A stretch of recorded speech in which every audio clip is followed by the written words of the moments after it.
السلام علیکم ورحمۃ اللہ وبرکاتہ۔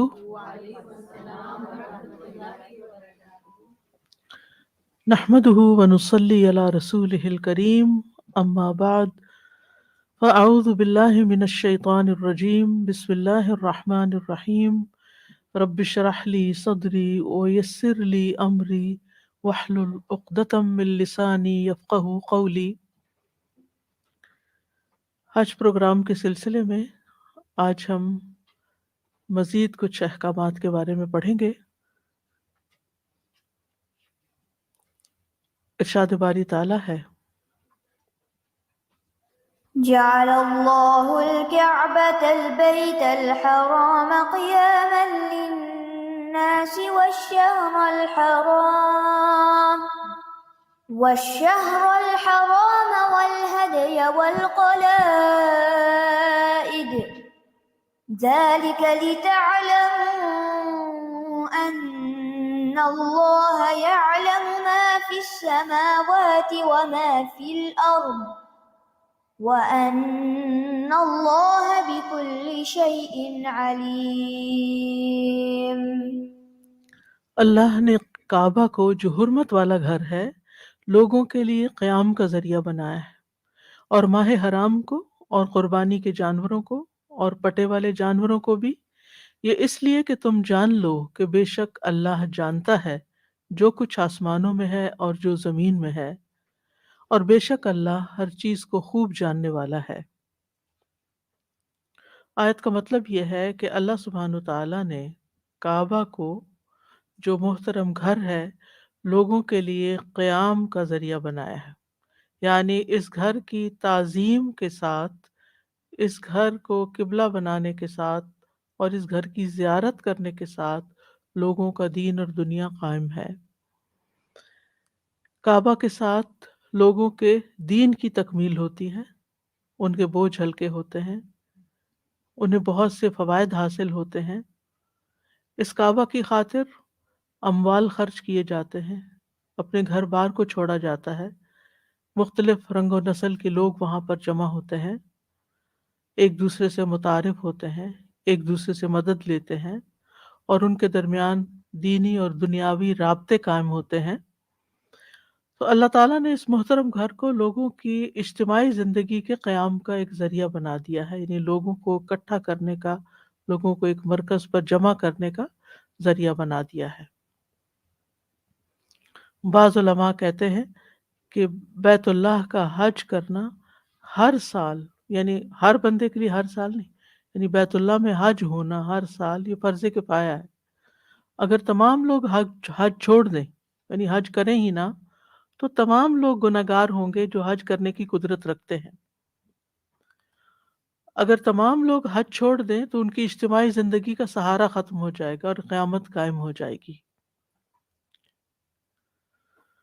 تو جعل اللہ الکعبۃ البیت الحرام قیاما للناس، اللہ نے کعبہ کو، کعبہ کا لفظ جو ہے کعب سے ہے، مکعب کہتے ہیں ایسی چیز جس کے چاروں کونے برابر ہوں، اسکوائر جس کو بولتے ہیں، چوکور، اور اونچے اٹھے ہوئے گھر کو بھی کعب، اٹھی ہوئی چیز کو بھی کہتے ہیں، جیسے ٹخنوں کے لیے بھی یہ لفظ استعمال ہوتا ہے کہ وہ اٹھے ہوئے ہوتے ہیں۔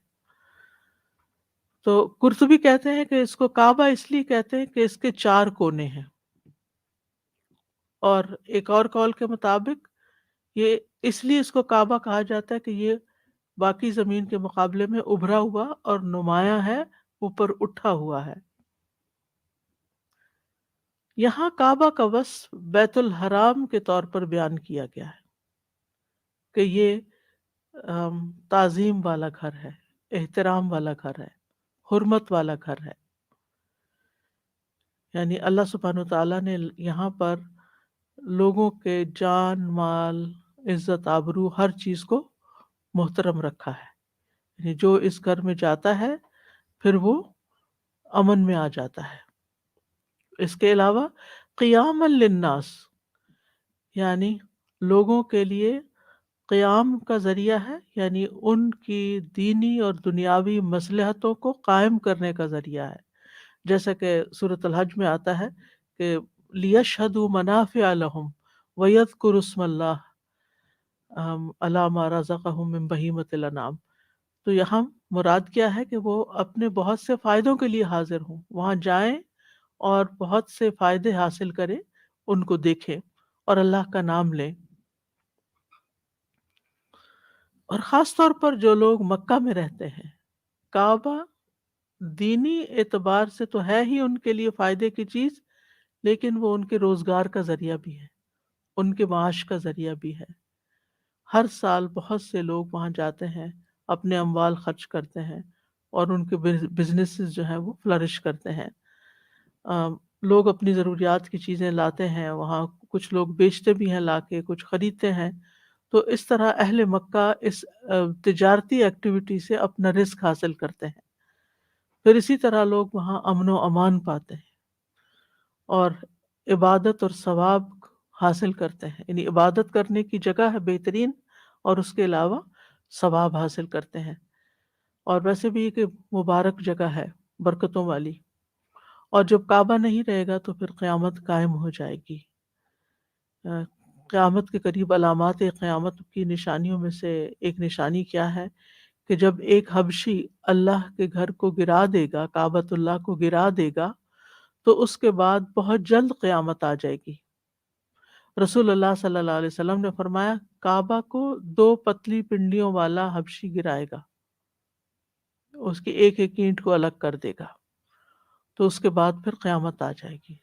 تو کعبہ قائم ہے تو دنیا قائم ہے، کعبہ کو گرا دیا گیا تو دنیا ختم ہو جائے گی۔ کعبہ کے علاوہ اور کون سی چیز کو اللہ نے قیام کا ذریعہ بنایا؟ والشہر الحرام، حرمت والے مہینوں کو۔ وہ کون سے مہینے ہیں؟ ذوالقعدہ، ذوالحجہ، محرم اور رجب، کیونکہ ان مہینوں میں لوگوں کو امن و امان حاصل ہوتا ہے۔ ان مہینوں میں جنگ حرام کر دی گئی ہے، اور جاہلیت کے دور میں بھی ان مہینوں میں کوئی جنگ نہیں کرتا تھا۔ تو فرمایا قرآن مجید میں فَلَا تَظْلِمُوا فِيهِنَّ أَنفُسَكُمْ، ان مہینوں میں اپنی جان پر ظلم نہ کرو، یعنی جنگ و جدل روک دو۔ تو جب جنگ و جدل رکتی ہے تو زندگی امن کی وجہ سے پھلنے پھولنے لگتی ہے۔ قیام للناس ہو گیا۔ والہدیہ، اور قربانی کے جانوروں کو بھی لوگوں کے فائدے کی چیز بنایا ہے، وہ بھی زندگی قائم کرنے کا ذریعہ، غذا حاصل کرنے کا ذریعہ ہے۔ یعنی ان کے ذبح کرنے سے فائدہ تو ہوتا ہی ہے، لیکن اس کے علاوہ اور بھی بہت سے فائدے ہیں۔ ان کا گوشت کھایا جاتا ہے، ان کی ہڈیاں استعمال ہوتی ہیں، ان کی کھالوں کا کاروبار ہوتا ہے، ان سے فائدے اٹھاتے ہیں۔ تو یہ بھی لوگوں کی معیشت کو قائم کرنے کا، ان کے رزق کمانے کا ایک ذریعہ بھی ہے۔ اور یاد رکھیے کہ جو قربانی کعبہ کی طرف بھیجی جاتی ہے، یا مطلب حج کے دنوں میں کی جاتی ہے، وہ ہدی کہلاتی ہے، اور جو عید کے موقع پر کی جاتی ہے وہ اضحیہ کہلاتی ہے، اضاحی، جس سے عید الاضحیٰ ہوتا ہے۔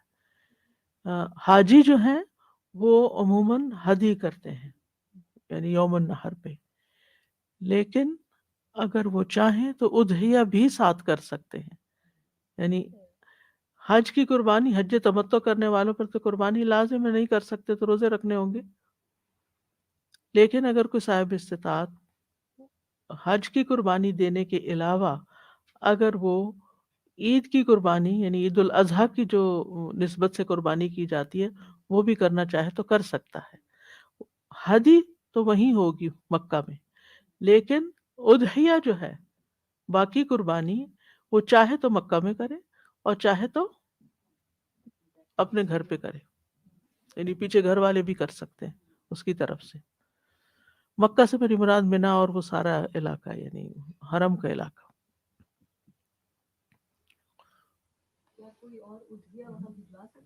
بھیج سکتے ہیں، بالکل۔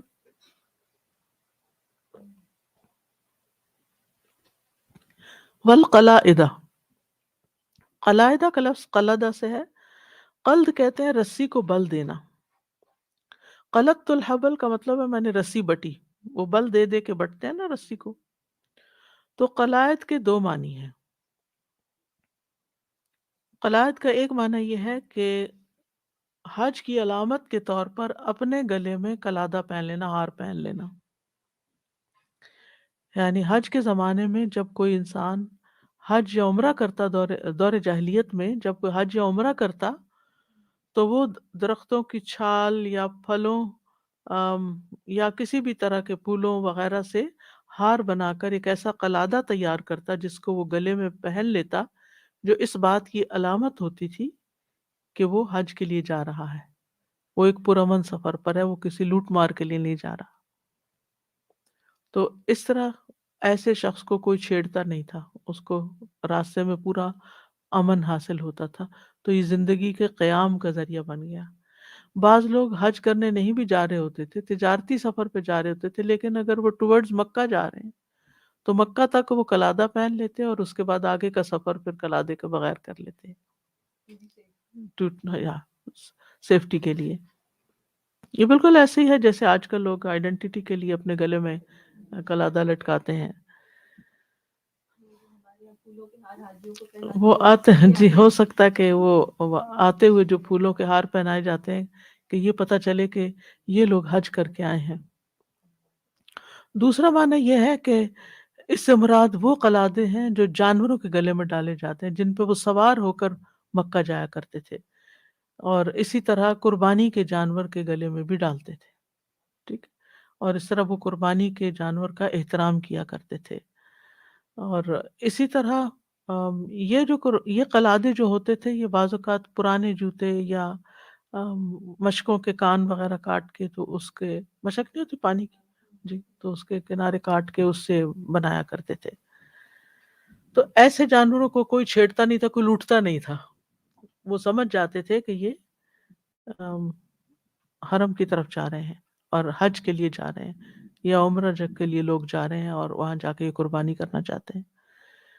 تو اس میں آپ دیکھیں کہ بکریوں، اونٹوں اور گایوں کے گلے میں ڈالنے کے ساتھ ساتھ مزید علامت کے طور پر اونٹ کا جو کہان ہوتا تھا اس کے اندر کٹ لگاتے تھے جس سے خون نکلتا تھا، تو اس کو بھی دیکھ کر لوگ پہچان جاتے تھے کہ یہ اونٹ جو ہے یہ قربانی کے لیے یہ اونٹ جا رہے ہیں، حرم کی طرف جا رہے ہیں۔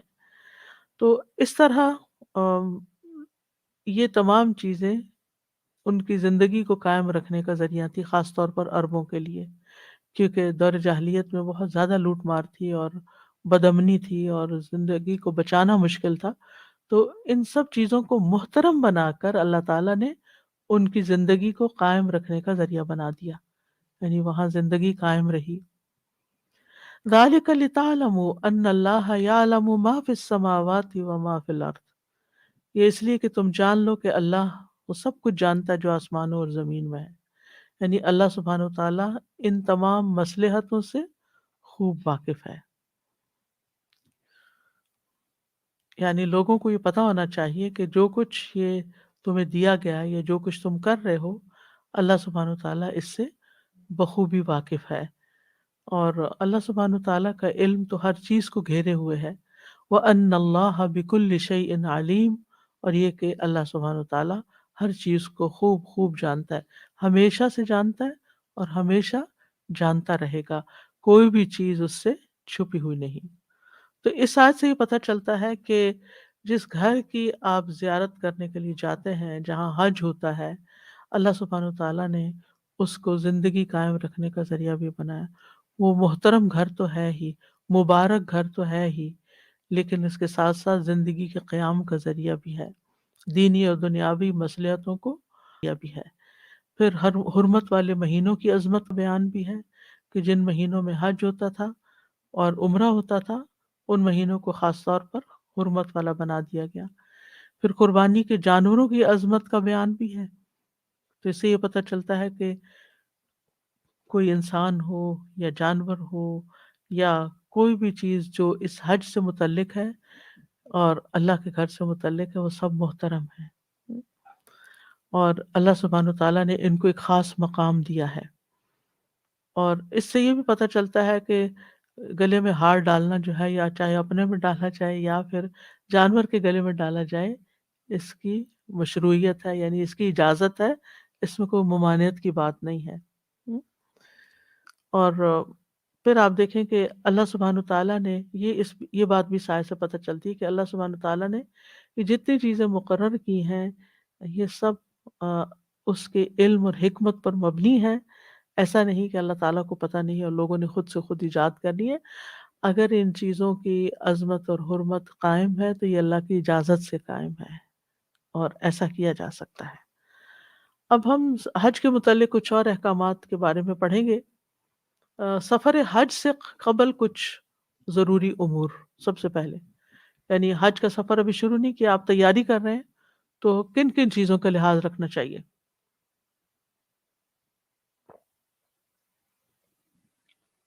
سب سے تیاری میں سب سے پہلی چیز تو یہ کہ انسان حج کے بارے میں علم حاصل کرے.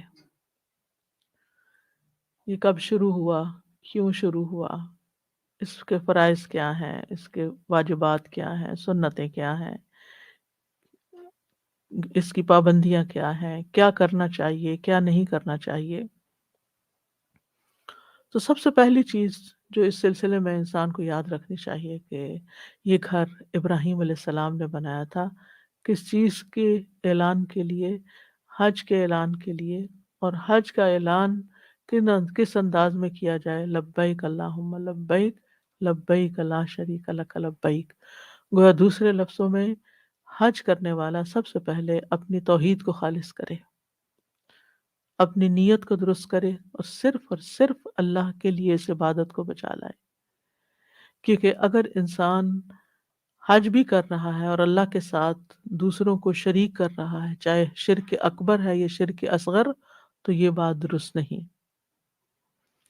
ابن قیم توحید کی تعریف بیان کرتے ہوئے کہتے ہیں کہ توحید صرف بندے کے اس اقرار کو نہیں کہتے کہ اللہ کے سوا کوئی خالق نہیں، اور یہ کہ اللہ ہر چیز کا رب اور اس کا بادشاہ ہے، جیسا کہ بتوں کو پوجنے والے اس کا اقرار کرتے ہیں لیکن وہ مشرک ہیں، اللہ کو مانتے ہیں اور اس کے ساتھ بتوں کو بھی مانتے ہیں. بلکہ توحید اللہ کی محبت، اس کے سامنے جھک جانے، اس کے دروازے پر عاجزی اور انکساری کرنے کے ہیں. یعنی حج کا سفر محبت کا سفر بھی ہو، عاجزی اور انکساری کا بھی ہو، اور اس میں کسی قسم کی کوئی ریاکاری نہ ہو، کوئی تکبر نہ ہو، کوئی دکھاوا نہ ہو، کوئی غرور نہ ہو، کوئی سیلف پارٹی نہ ہو، بلکہ انسان صرف اور صرف اللہ کی خوشنودی کو اپنے ذہن میں رکھے اور اللہ کی عبادت کا فریضہ ادا کرنے کا مقصد ذہن میں رکھے، اور ہر سٹیپ کو، ہر ریچول کو، منسک کو اسی طرح ادا کرے جس طرح کرنے کا حکم دیا گیا، اس میں اپنی مرضی سے کوئی تبدیلی نہ کرے، اپنے تمام اقوال اور افعال اللہ کی رضا کے تابع کر لے، اسی کے لیے دے اور اسی کے لیے روک لے، اسی کے لیے محبت کرے اور اسی کے لیے نفرت کرے. کیونکہ ایمان مکمل ہی اس کا ہوتا ہے جو من اعطى للہ ومنع للہ، من احب للہ وابغض للہ واعطى للہ ومنع للہ. تو یہ چیز اپنے ذہن میں رکھے، اور یہ بھی یاد رکھے کہ شرک سے اعمال ضائع ہو جاتے ہیں، ریاکاری سے حج کا ثواب ضائع ہو جائے گا. تو سب سے پہلی چیز ہے علم حاصل کرنا، اور پھر اخلاص نیت، کیونکہ ایمان جو ہے وہی اخلاص ہے دراصل. تو اس لیے اپنے ایمان کی تجدید اخلاص کے ساتھ. ایک شخص نے پوچھا آواز دے کر، یا رسول اللہ ایمان کیا چیز ہے؟ آپ نے فرمایا اخلاص. تو حج جو ہے وہ عبادت تو ہے ہی، ایمان کی تجدید بھی ہے، اور ایمان کی تجدید کس سے ہوگی؟ اخلاص کے ساتھ ہوگی. پھر دوسری چیز یہ کہ اتباع سنت، انسان اپنے ذہن میں یہ نیت کر لے کہ میں نے جو کچھ کرنا ہے وہ نبی صلی اللہ علیہ وسلم کے بتائے ہوئے طریقے کے مطابق کرنا ہے، لوگوں کی باتوں کو اگنور کر دینا ہے، اور اپنی عقل کو بھی پیچھے رکھ دینا ہے. یہ عقل کا سفر نہیں ہے، یعنی بہت سی چیزوں کو آپ عقلی طور پر جسٹیفائی نہیں کر سکیں گے جو کچھ آپ وہاں کر رہے ہوتے ہیں. مجھے یاد ہے جب میں پہلی دفعہ حج کرنے گئی تھی تو میں پریشان ہو گئی تھی سب کچھ دیکھ کر کہ یہ اتنے سارے لوگ اتنا سرمایہ لگا کے اپنا گھر بار چھوڑ کے اتنی تکلیف اٹھا کے کبھی یہاں جا رہے ہیں، کبھی وہاں جا رہے ہیں، کبھی وہاں جا رہے ہیں، کیا مقصد ہے اس کا؟ عقل میں تو نہیں آتی بات، یعنی عقلی طور پر آپ ایکسیپٹ ہی نہیں کر سکتے. یعنی اپنی عام روزمرہ زندگی میں اگر آپ اپنے کوئی پیسے لگا کے کہیں جاتے ہیں تو کوئی نہ کوئی چیز ہوتی ہے نا جس کے لیے آپ جا رہے ہوتے ہیں. تو اب آپ عرفات میں جاتے ہیں، میدان ہے، ہاں ٹھیک ہے ایک پہاڑ ہے وہاں، لیکن باقی تو میدان ہی میدان ہے. اور آپ ایک مخصوص لباس پہن کے وہاں کھڑے ہیں، خیموں میں بیٹھے ہیں گرمی میں، آپ اپنا دن یہاں گزار رہے ہیں، دعائیں مانگ رہے ہیں. اللہ تو ہر جگہ ہے، کہیں بھی دعائیں مانگ لیتے ہیں، لیکن یہاں کیوں آئے ہیں؟ اسی طرح رات آپ نے مینا میں گزارنی ہے، آپ نے زمین پہ سونا ہے، کسی کے پاس بیڈ نہیں ہوتا، کھلے آسمان کے نیچے سوئے، وہاں تو خیمے بھی نہیں ہوتے. میں نے جب مزدلفہ کی رات ہوتی ہے تو عجیب رات ہوتی ہے، آپ زمین کے اوپر آپ لیٹے ہوئے ہیں اور سات سات لوگ ہیں، ادھر تھوڑے فاصلے پہ مرد بھی ہیں، عورتیں بھی ہیں، بچے بھی ہیں، گاڑیاں اور بسیں بھی کھڑی ہیں ساتھ ساتھ. تو مطلب یہاں آنے کا مقصد کیا ہے؟ یعنی انسان اگر عقل سے سوچے کہ میں اتنا کچھ لگا کے یہاں اس زمین پہ لیٹنے کے لیے آیا ہوں، کیوں لیٹوں؟ اللہ کا حکم ہے نا، اس کے فائدے اپنے ہیں، حکمت سوچنے لگے تو بے شمار ہیں. بہت کچھ سمجھ آتا ہے، بہت کچھ یاد آتا ہے، بہت کچھ ایکسپیرینس کرتا ہے انسان. ساری زندگی نہیں وہ ایکسپیرینس کرتا. کیونکہ اگر ہم یہاں اگر کہیں بھی نہ چلے اپنے لان میں جا کے لیٹ جاتے ہیں، مٹی پہ ذرا لیٹ کے دیکھتے ہیں، وہ فیلنگ نہیں آتی. آپ اپنے گھر والے ہوں گے، دو چار لوگ ہوں گے، وہاں گھاس ہوگا، وہ نہ وہ ویسی زمین ہے اور نہ ہی ویسے وہ مجمع ہے اور نہ ہی وہ فضا ہے، نہ وہ آسمان ہے، نہ تو وہ ایکسپیرینس نہیں ہوتا. تو جو وہاں لیٹ کے آپ کو قبر میں جانے کا اور کس طرح قبرستان میں بھی، اور پھر اگر آپ رات کو اٹھ کے دیکھیں، اتنی حیرت ہوتی ہے، پورے لوگ ایسے لیٹے ہوئے ہوتے ہیں زمین کے اوپر، ایسا لگتا ہے قبرستان بنا ہوا ہے، سو رہے ہوتے ہیں لوگ، قبرستان کا منظر نظر آتا ہے اور آپ اپنے آپ کو وہاں پر لیٹا ہوا پاتے ہیں. اسی طرح آپ پتھر مارے جا رہے ہیں، وہ تو آپ نے خود ہی تعمیر کیا اس کو، آپ خود ہی اس کو پتھر مار رہے ہیں، کیوں مار رہے ہیں؟ یعنی ایک ایک سٹیپ پر میں عقل سے سوچتی تھی تو مجھے کچھ سمجھ میں نہیں آتا تھا کہ یہ سب کیا ہے، لیکن جو اس کے فائدے تھے وہ اپنی جگہ تھے. تو اللہ علیم حکیم ہے، سب جانتا ہے، اللہ تعالیٰ کو سب پتہ ہے، اور یہ سب اللہ کے حکم سے ہے. تو اللہ تعالیٰ کے حکم کی پیروی اور پھر اس کے بعد رسول اللہ صلی اللہ علیہ وسلم کے حکم کی پیروی انتہائی ضروری ہے سارے حج میں. اپنی مرضیاں نہیں کرنی، کیونکہ اعمال کی قبولیت کی شرط ہی یہ ہے کہ اخلاص ہو، اور پھر یعنی اللہ کی رضا کے لیے، اور دوسرا سنت کے موافق ہو.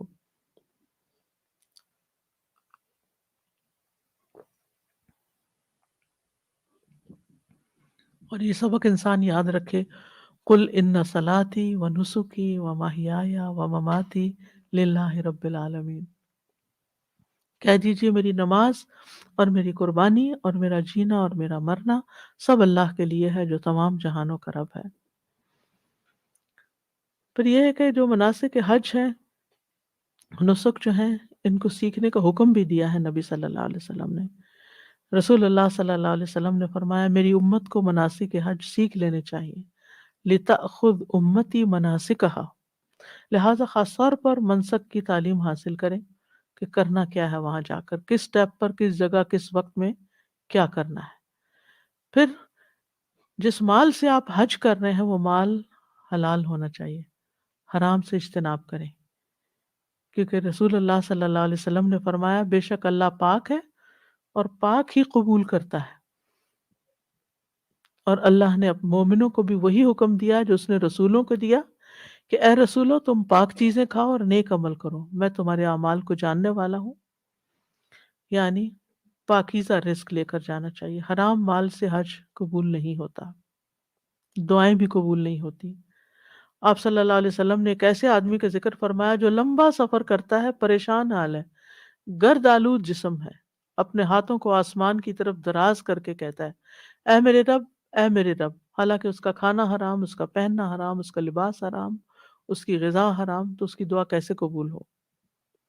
تو میک شور کرنا چاہیے کہ جانے سے پہلے جو مال جس سے لے کے جا رہے ہیں، اور ویسے بھی اپنی زندگی میں حلال کا اہتمام کریں.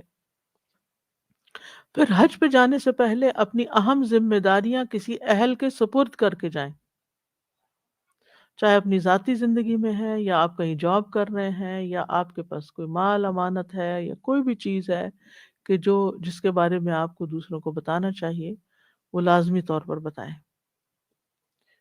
ابو ہریرہ کہتے ہیں کہ بعض اوقات مروان ابو ہریرہ کو اپنے پیچھے نماز پڑھانے کے لیے چھوڑ جاتا تھا۔ جب وہ حج یا عمرے کے لیے جاتا تو ابو ہریرہ لوگوں کو نماز پڑھاتے تھے۔ مروان مدینہ کا گورنر تھا نا، تو وہ اپنے پیچھے پہ نماز پڑھانے کے لیے اپوائنٹ کر کے جاتا تھا کہ کون نماز پڑھائے گا۔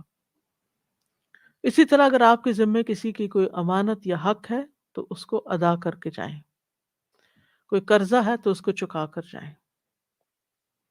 سورۃ النساء میں آتا ہے ان اللہ یأمرکم ان تؤدوا الامانات الی اہلھا، بے شک اللہ تمہیں حکم دیتا ہے کہ تم امانتیں ان کے حقداروں کو ادا کر دو۔ اگر وہ وقتی طور پر نہیں لے سکتے تو کسی اور کے ذمے کر کے جاؤ، اور جس کی امانت ہے اس کو بتا کے جاؤ۔ پھر یہ کہ حج سے متعلق استخارہ کرنا چاہیے جانے سے پہلے، اور اس میں سواری کے بارے میں کون سی ایئر لائن ہو، کون سا پیکج ہو، کس گروپ میں جائیں اور کس راستے سے جائیں، کون سا روٹ لیں، یہ ساری چیزیں استخارے سے تعلق رکھتی ہیں، ان کے بارے میں استخارہ کرنا چاہیے۔ اور استخارے کا طریقہ کیا ہے کہ 2 رکعت نماز پڑھیں اور پھر دعائے استخارہ پڑھیں اور پھر دعا کریں۔ پھر اسی طرح یہ ہے کہ صلاۃ التوبہ پڑھ لیں، گناہوں سے خاص توبہ کریں، کیونکہ گناہ جو ہوتے ہیں وہ رکاوٹ بن جاتے ہیں انسان کے نیک اعمال میں۔ تو حج کا سفر ایک عبادت ہے، تو یعنی خاص طور پر توبہ استغفار کر کے جانا چاہیے تاکہ ہمارے اس سفر میں کوئی رکاوٹ نہ آئے۔ پھر اسی طرح وصیت لکھیں اپنے مال اولاد کے بارے میں، کیونکہ انسان کو نہیں پتا وما تدری نفس بأی ارض تموت، انسان نہیں جانتا وہ کس زمین پہ مر جائے گا۔ ہمیں نہیں پتا کہ ہم جا رہے ہیں تو واپس آئیں گے یا نہیں، لہٰذا اپنے مال اسباب اور اپنی ضروری چیزوں کے بارے میں وصیت پیچھے والوں کو لکھ کر دینی چاہیے۔ رسول اللہ صلی اللہ علیہ وسلم نے فرمایا جو مسلمان شخص اپنے حق میں سے کسی چیز کی وصیت کرنا چاہتا ہے وہ 2 راتیں بھی نہ گزارے الا یہ کہ اس کے پاس وصیت لکھی ہوئی موجود ہو۔ اور وصیت میں صرف مال اسباب کے بارے میں نہیں وصیت ہونی چاہیے بلکہ تقوی کی وصیت بھی ہونی چاہیے۔ قرآن مجید میں آتا ہے وَلَقَدْ وَصَّيْنَا الَّذِينَ أُوتُوا الْكِتَابَ مِنْ قَبْلِكُمْ وَإِيَّاكُمْ أَنِ اتَّقُوا اللَّهَ، بلا شبہ ہم نے ان لوگوں کو جنہیں تم سے پہلے کتاب دی گئی اور تمہیں بھی تاکیدی حکم دیا کہ اللہ کا تقوی اختیار کرو۔ تو اللہ سے ڈرنے کی، عبادت پر قائم رہنے کی وصیت کرنی چاہیے اپنے بچوں کو۔ ما تعبدون من بعدی، میرے بعد تم کس کی عبادت کرو گے، کیا طریقہ زندگی اختیار کرو گے۔ پھر اسی طرح اگر مقروض ہیں تو پہلے قرض ادا کریں۔ نبی صلی اللہ علیہ وسلم نے فرمایا، مسند احمد کی روایت ہے، مومن کی جان اس وقت تک لٹکتی رہتی ہے جب تک اس پر قرض موجود ہو۔ اور ایک اور روایت میں آتا ہے صحیح مسلم کی کہ شہید سے سوائے قرض کے سب گناہ بخش دیے جاتے ہیں۔ تو اس لیے قرض کی ادائیگی کا اہتمام ضروری ہے۔ اگر کسی وجہ سے فوری طور پر ادا نہیں کر سکے، جلدی تھی یا کوئی مجبوری تھی، تو کسی کے ذمے لگا کے جائے، بچے کے ذمے، اپنے بچے کے ذمے یا بہن بھائی کے ذمے کہ فلاں کا میرے پر قرض ہے، تم اگر مجھے کچھ ہو جاتا ہے تو یہ قرض ادا کر دینا۔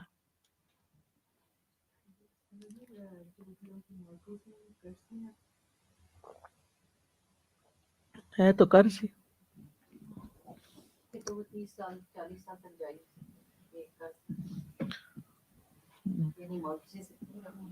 ہاں تو پھر اس کا سسٹم الگ سے اسٹڈی کرنے کی ضرورت ہے۔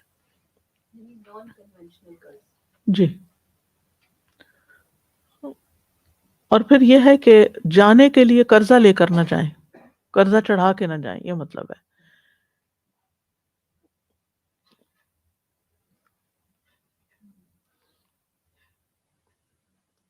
نبی صلی اللہ علیہ وسلم کے صحابی عبداللہ بن ابی اوفا سے سوال کیا گیا کہ ایک شخص نے حج نہیں کیا، کیا وہ حج کے لیے قرض لے سکتا ہے؟ انہوں نے کہا نہیں، یعنی یہ فریضہ اس کے اوپر ہے جس کی استطاعت ہو۔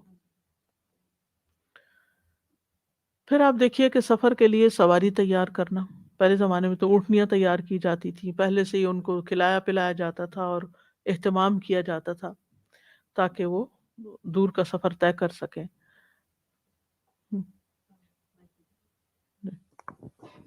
سازی مجھے خیال آ رہا تھا کہ جیسے کریڈٹ کارڈز پہ آج کل ایئر لائن کی بکنگ یا جو اگر حج پیکیجز وغیرہ بھی ہیں تو آپ اس پہ ٹرانزیکشن کر لیں لیکن ساتھ ہی رائٹ اوے پے کر دیں تاکہ اس کا وہ ڈیو نہ ہو بیفور یو ڈپارٹ.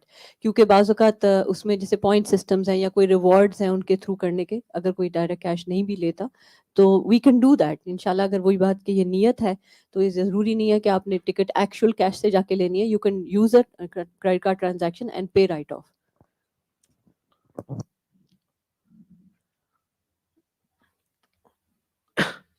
تو سفر کے لیے سواری کی تیاری.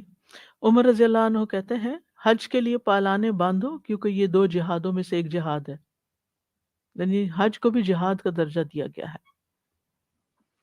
اور پھر آپ دیکھیں کہ ان سواریوں کی فکر کرنا اور اس کے بارے میں خوب دیکھ بھال کر لینا کہ یہ سفر کے قابل ہیں یا نہیں.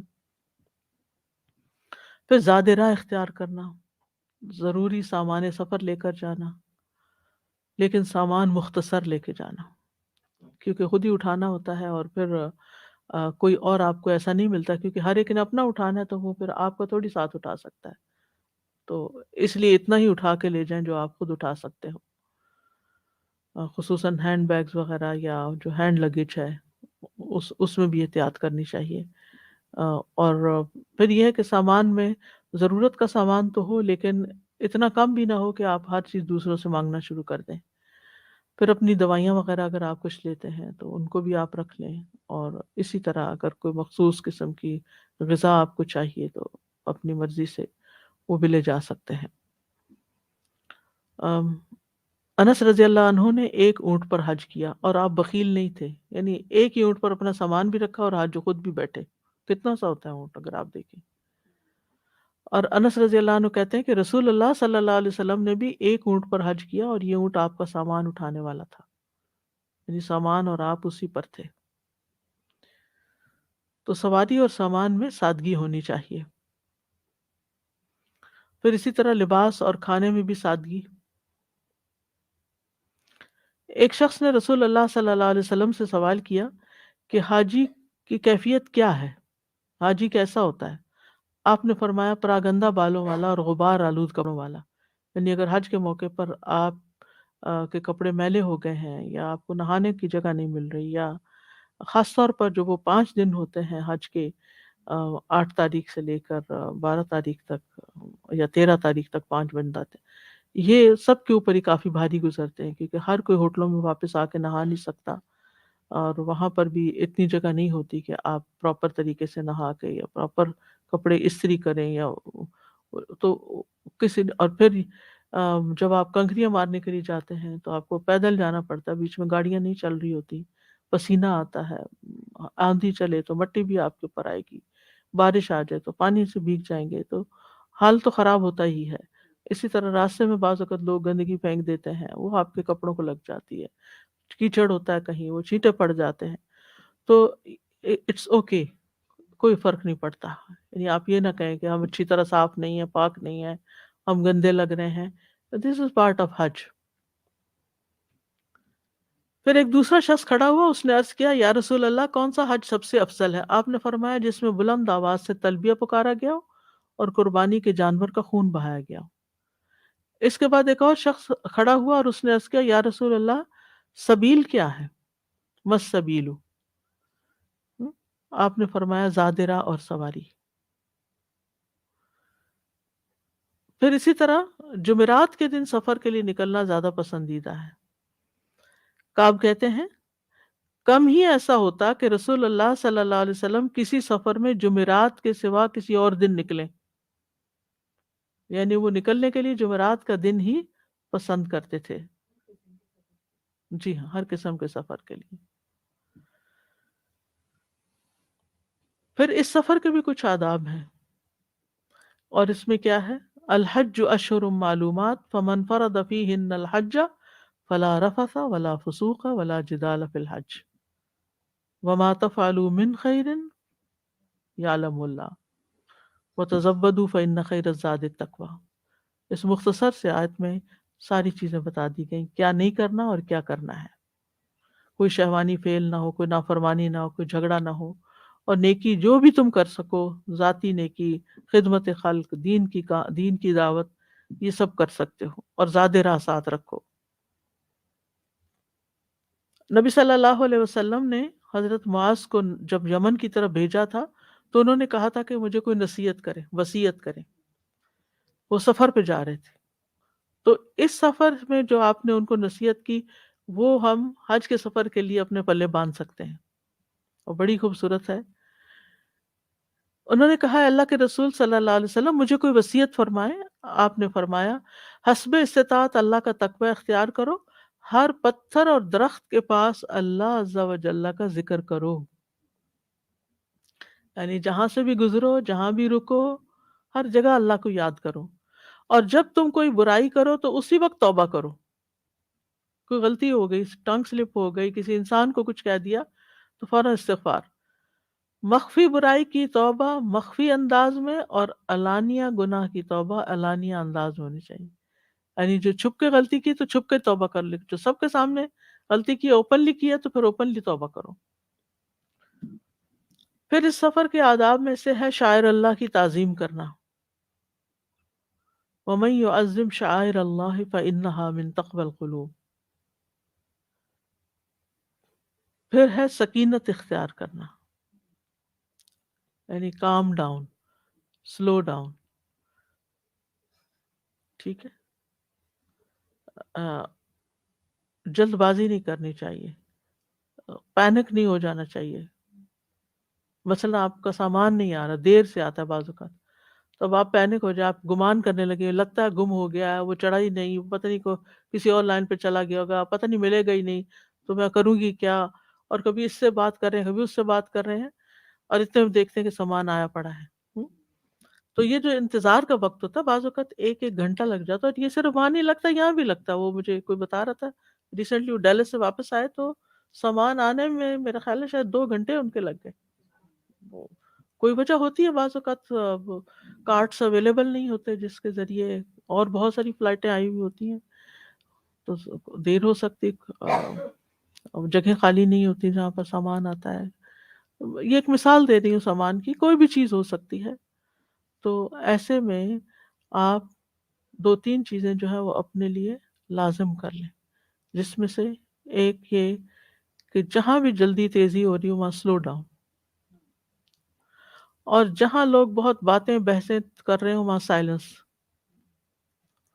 اور جب کوئی آپ سے غیر ضروری بات کرے تو اسمائل، ٹھیک ہے، تو یہ 3S یاد کر لیں، slow down, silence and smile, بڑا ہی اچھا حج گزرے گا، کوئی پریشانی نہیں ہوگی، کیونکہ اگر کوئی غصے میں اور آپ چپ ہیں تو غصہ نہیں ہے اس کا آگے بڑھے گا۔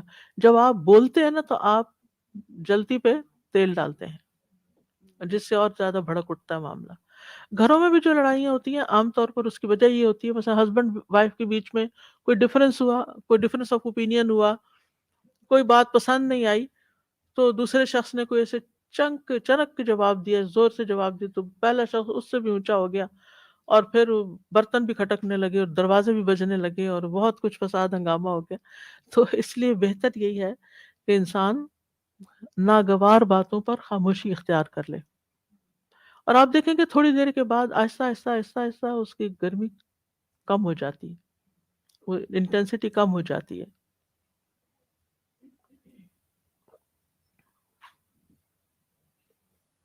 تو ہر جگہ آپ نے سکون کو مینٹین رکھنا ہے، چلنے میں آہستگی، کیونکہ آپ دھکا نہیں دیں گے اگر آپ آہستہ چل رہے ہیں، کیونکہ بہت سے لوگ دھکا دے دیتے ہیں، پش کرتے ہیں، اس سے دوسروں کو تکلیف پہنچتی ہے۔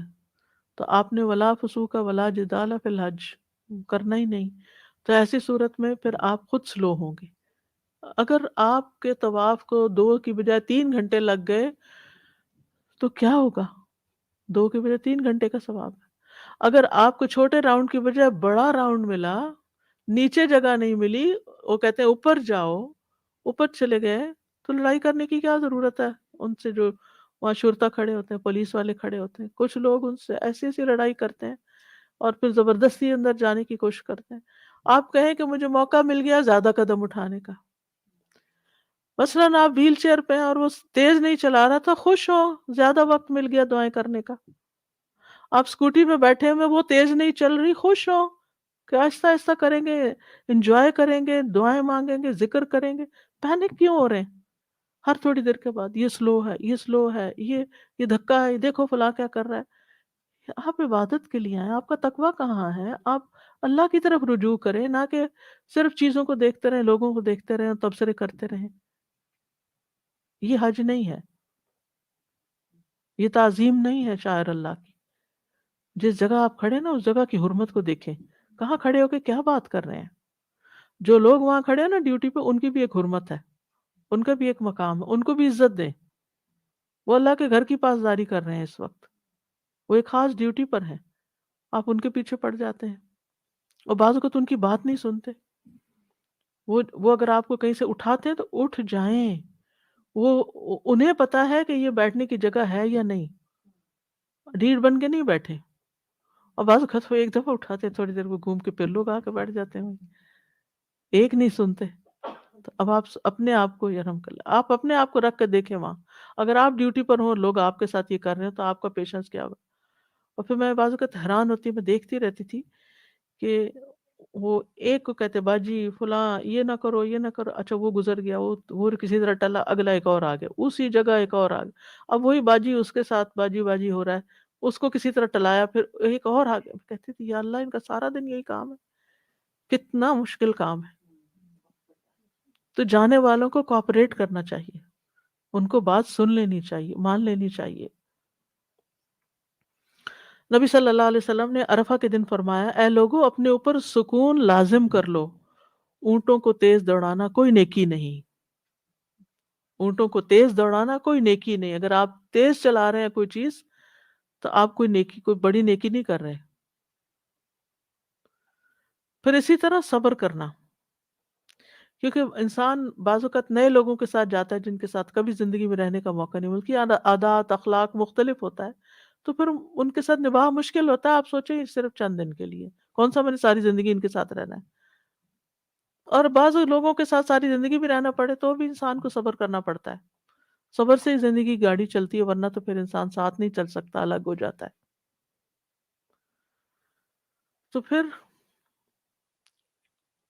نبی صلی اللہ علیہ وسلم نے فرمایا، وہ مومن جو لوگوں سے ملتا جلتا ہے اور ان کی طرف سے آنے والی تکالیف پر صبر کرتا ہے، وہ اس مومن سے اجر و ثواب میں کہیں زیادہ ہے جو لوگوں سے میل جول نہیں رکھتا، نہ ہی ان کی تکلیفوں پہ صبر کرتا ہے. کچھ لوگ صرف اس لیے کسی سے نہیں ملتے جلتے کہ ہم ان کی باتیں نہیں برداشت کر سکتے. پھر اسی طرح یہ ہے کہ جس طرح کا بھی کھانا میسر ہو اس پہ شکر ادا کرنا چاہیے. بعض اوقات لوگ کھانے پہ لڑائی ڈال دیتے ہیں، ہم نے ایجنٹ کو اتنے پے کیے تھے، اس نے ہم سے یہ کہا تھا کہ ایسا اور ایسا کھانا ہوگا، لیکن یہ کھانا اس کوالٹی کا نہیں، اس میں میٹھا نہیں، اس میں فلاں نہیں، اس میں سیلڈ نہیں، اس میں یہ نہیں. کیونکہ یہ سب چیزیں میں اپنی آنکھوں سے دیکھ چکی ہوں، اس طرح کی لڑائیاں، یعنی نہ ختم ہونے والی لڑائی میں نام ہے. اور پھر یہ کہ کس کس کو کال کر رہے ہیں اور کس کس سے شکایت کر رہے ہیں اور کس کس پہ غصہ کر رہے ہیں. تو میں سوچتی تھی کہ ہم آئے کس لیے؟ چلیں اگر آپ کے پیسے چلے گئے، وہ کسی کی جیب میں ہی چلے گئے، آپ نے تو اللہ کے راستے میں دیے تھے، آپ کا تو اجر لکھا گیا. اگر آپ کو آپ کا پورا حق نہیں مل رہا تو اللہ تعالیٰ تو آپ کا حق نہیں مارے گا، وہ تو آپ کو دے دے گا. بعض اوقات ایسا ہوتا ہے کہ باوجود پوری کوشش کے ٹریفک اس طرح بلاک ہوتی ہے کہ وقت پہ کھانا پہنچتا ہی نہیں، آپ کو بھوکا بھی رہنا پڑتا ہے. آپ کھجور بسکٹ پہ بھی گزارا کر سکتے ہیں، اور وہ زیادہ اچھا رہتا ہے کہ تھوڑا سا انسان نے کھایا اور باقی وقت عبادت میں لگا رہا. جتنا زیادہ آپ کھانے پہ توجہ کریں گے اتنا ہی زیادہ پھر آپ کے اندر سستی آئے گی، پھر اور کئی مسائل کھڑے ہوں گے. تو شکر ادا کرنا چاہیے جو بھی مل جائے. رسول اللہ صلی اللہ علیہ وسلم نے فرمایا، بے شک اللہ اس بندے سے راضی ہوتا ہے جو ایک لقمہ بھی کھائے تو اس پر اللہ کا شکر ادا کرے، یا مشروب کا ایک گھونٹ بھی پیے تو اس پر اللہ کا شکر ادا کرے. تو آپ تو اللہ کی رضا کے لیے نکلے تھے نا، یہی نیت کی تھی، تو اگر جو ملا ہے اس پر شکر ادا کرتے جا رہے ہیں تو اللہ راضی ہو جائے گا. پھر اپنی ذات سے دوسروں کو سکون اور تسلی دینا، یعنی اگر کوئی اور گھبرا رہا ہے یا بیمار ہے یا کچھ، تو اس کو بھی کمفرٹ دیں، کسی کو دبا دیں، کسی کو پانی لا دیں، کسی کی ضرورت پوچھ لیں، اس کی ضرورت کی چیز اس تک پہنچا دیں، خصوصاً جو ایلڈرلی ہوتے ہیں۔ میں نے دیکھا کہ بعض لوگ صرف حج یا عمرے کے دنوں میں والنٹیئر کرتے ہیں کہ وہ بزرگوں کی کرسیاں جو ہیں، ویل چیئرز جو ہیں، وہ پش کر رہے ہوتے ہیں بغیر کسی معاوضے کے۔ نبی صلی اللہ علیہ وسلم نے فرمایا آسانی پیدا کرو، تنگی پیدا نہ کرو، لوگوں کو تسلی اور سکون دو، نفرت نہ دلاؤ۔ یعنی ہم دوسروں کے لیے کمفرٹ کا باعث ہوں، خوشی کا باعث ہوں، نہ کہ مصیبت کا باعث کہ کوئی ہمیں دیکھ کے آوازار ہو، بیزار ہو اور کہے کہ کب یہ میری زندگی سے باہر جائے۔ پھر دعا اور اذکار کی کثرت، سفر میں بھی اور وہاں پہنچ کر بھی۔ رسول اللہ صلی اللہ علیہ وسلم نے فرمایا بہترین عمل یہ ہے کہ جب تم دنیا سے رخصت ہو تو تمہاری زبان اللہ کے ذکر سے تر ہو۔ نبی صلی اللہ علیہ وسلم نے فرمایا 3 لوگوں کی دعا رد نہیں کی جاتی، ان میں سے ایک اللہ کا بہت زیادہ ذکر کرنے والا۔ جو لوگ زیادہ اللہ کا ذکر کرتے ہیں، جب وہ پھر دعا بھی مانگتے ہیں تو دعا بھی سنی جاتی ہے ان کی۔ اسی طرح مسافر کی دعا قبول ہوتی ہے۔ تو آپ جہاز میں بیٹھے ہوئے ہیں، اب آپ ہر وقت یہ نہ دیکھیں کتنے گھنٹے رہ گئے ہیں، اور وہ میپ پہ آ رہا ہوتا ہے کہ کہاں تک سفر ہوا، آدھا ہوا ہے کہ کوارٹر ہوا ہے، کتنا باقی، کتنے گھنٹے رہ گئے، کبھی ایئر ہوسٹس سے پوچھ رہے ہیں، کبھی کسی سے۔ تو اس کی بجائے آپ سکون کے ساتھ اپنی ایپ کھولیں، دعاؤں کی ایپ کھولیں اور اس میں سے دعائیں پڑھیں، یا اپنے دل سے دعائیں پڑھیں، جو آپ کی ضروریات ہیں وہ مانگیں، یا اللہ تعالیٰ کا ذکر کریں، یا قرآن کی تلاوت کریں، یا نوافل پڑھیں۔ ابھی رمضان میں جب مجھے عمرے پہ جانے کا اتفاق ہوا تو یہاں سے جب جہاز چلا تو تھوڑی دیر کے بعد رات ہو گئی، تو مجھے یہ تھا کہ ویسے تو ہم تراویح میں اپنا سپارہ پڑھ لیتے تھے، اور میں سکون کے ساتھ اپنا پورا جو جتنا روز پڑھا جاتا تھا اتنا نوافل میں پڑھ لیا، بیٹھے بیٹھے اپنی کرسی پر بھی نفل پڑھے، اور اب تو موبائل سے قرآن پڑھنے کی بہت سہولت ہو گئی، اور وہ آرام آرام سے پڑھیں، انجوائے کر کے پڑھیں۔ وقت اتنا خوبصورت گزر جاتا ہے کہ پتہ ہی نہیں چلتا، اور دل میں ایک ایسی سکینت آتی ہے کہ آپ کسی کام میں مصروف ہیں، اور پھر جب آپ فَإِذَا فَرَغْتَ فَانصَبْ وَإِلَىٰ رَبِّكَ فَارْغَب، جب آپ ایک کام سے فارغ ہوں تو پھر دوسرے میں لگ جائیں، دوسرے سے ذکر سے فارغ ہو تو قرآن پڑھ لیں، قرآن سے فارغ، آپ کی آنکھیں تھوڑی تھک گئی ہیں، آپ تھوڑے سے نیند میں آ گئے ہیں، تو اس کو بند کر کے تھوڑی دیر کے لیے بیٹھے بیٹھے آنکھیں بند کر کے ریلیکس کر لیں، آپ کا نیند جو ہے وہ بھی ایک عبادت بن جائے گی۔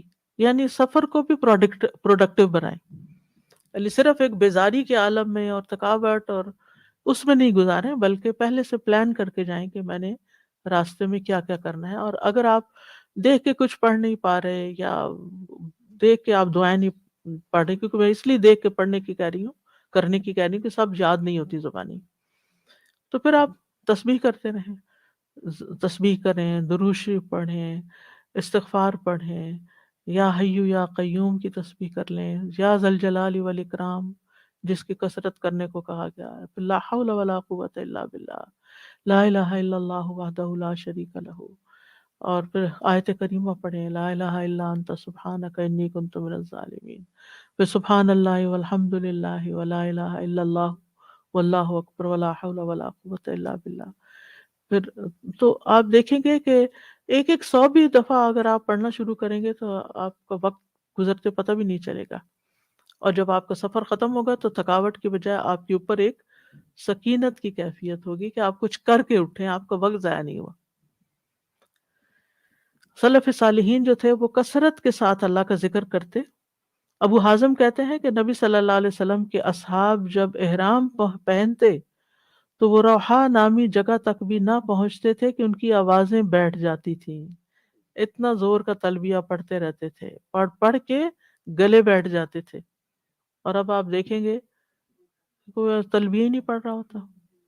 چلو ان ملکوں سے جانے میں تو یہ ہے کہ سارے مسلمان نہیں ہوتے جہاز میں، لیکن جو حج فلائٹس ہوتی ہیں ان پر بھی مجھے سفر کرنے کا اتفاق ہوا ہے، کوئی ایسی ہوتی ہے کہ جس میں کوئی اللہ کا ایسا بندہ بیٹھا ہو کہ جو شروع کر لے تو پیچھے دوسرے بولے۔ مجھے پہلا عمرہ جو کرنے کا اتفاق ہوا تھا وہ جارڈن سے تھا، تو جارڈن سے ہم لوگ مکہ کی طرف، جدہ کی طرف گئے تھے۔ وہ جہاز مجھے یاد ہے کہ جس میں تلبیہ بھی تھا، جس میں اذکار تھے، جس میں اذان تھی، بہت ہی بھرپور قسم۔ لیکن اس کے علاوہ عام طور پر کم ہی دیکھنے کو ملتا ہے کہ کوئی اس کا اہتمام کرے، بلکہ افسوس کے ساتھ کہنا پڑتا ہے کہ لوگ انٹرٹینمنٹ کے لیے اسکرینس پہ کچھ نہ کچھ لگا لیتے ہیں اور دیکھنا شروع، یعنی وقت کاٹنے کے لیے موویاں دیکھنا شروع کر دیتے ہیں۔ تو ان چیزوں سے بچنا چاہیے۔ آپ اللہ کے گھر جا رہے ہیں اور اس کے جانے کی ایک حرمت ہے اور ایک مقصد ہے، اس کو ذہن میں رکھیں۔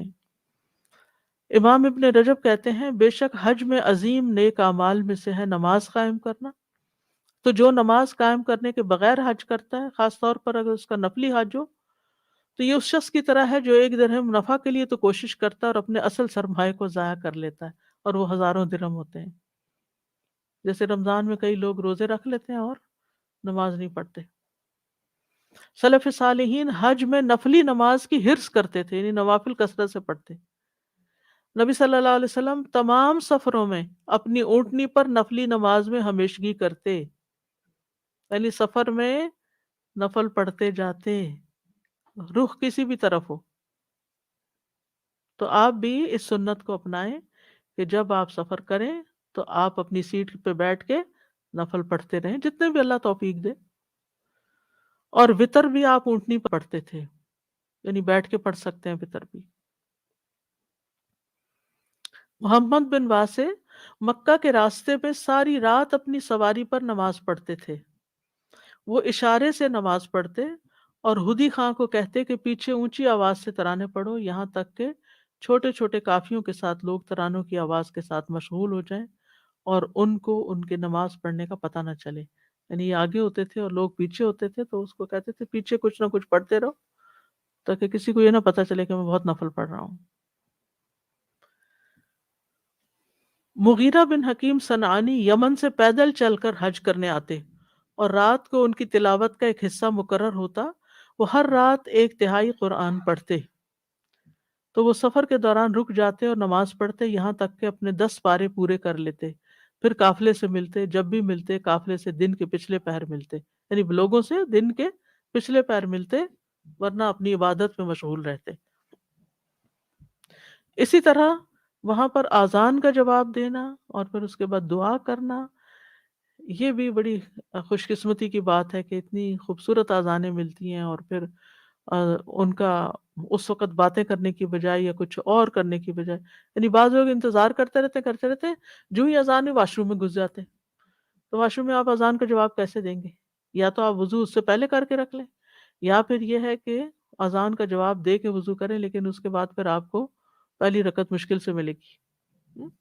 یعنی آپ ان چیزوں کا پہلے سے ہی اہتمام کریں، وقت کا پہلے سے اوقات دیکھ لیں۔ اب تو الحمدللہ موبائل کے اندر سارے اوقات پتہ چل جاتے ہیں کہ کتنی دیر میں ظہر شروع ہونے والی ہے، کتنے میں عصر شروع ہوگی، اور اس کے مطابق آپ پہلے سے ہی تیاری کر کے رکھیں۔ یہاں ایک اہم بات یاد رکھیے کہ کچھ اوقات ایسے ہوتے ہیں جن میں وہی کام کرنا زیادہ افضل ہے جو اس وقت کا تقاضا ہے یا اس جگہ کا تقاضا ہے، لوگ اس چیز کا لحاظ نہیں رکھتے۔ مثلا قرآن مجید کی تلاوت بہت افضل کام ہے، لیکن آذان سن کر آذان کا جواب دینا اس وقت قرآن کی قرات سے افضل ہے۔ مثلا مسجد میں خواتین قرآن پڑھ رہی ہوتی ہیں نا، تو وہ پڑھتی رہتی ہیں، اذان ہو رہی ہے، وہ قرآن پڑھ رہی ہیں، پھر وہ سنت پڑھ رہے ہیں لوگ، وہ پھر بھی قرآن پڑھ رہی ہیں، اور جب امام کھڑا ہوتا ہے تو پھر اس وقت وہ قرآن رکھ دیتی۔ ٹھیک ہے، آپ نے مقرر کیا ہوا تھا کہ سپارہ پورا کرنا ہے، بھائی بعد میں کر لیں، لیکن اس وقت آذان کا جواب دے کے دعائیں کرنا دعاؤں کی قبولیت کا وقت ہے، اور نماز شروع کرنے سے پہلے دو رکعت پڑھنا جو ہے وہ زیادہ بہتر ہے بنسبت اس کے کہ آپ اس وقت اب قرآن پڑھتے رہیں۔ قرآن پڑھنا جو ہے وہ کسی وقت کے لیے مقید نہیں ہے، لیکن آذان کا تو ایک خاص وقت ہے اور اس کے بعد وہ ختم ہو جائے گا۔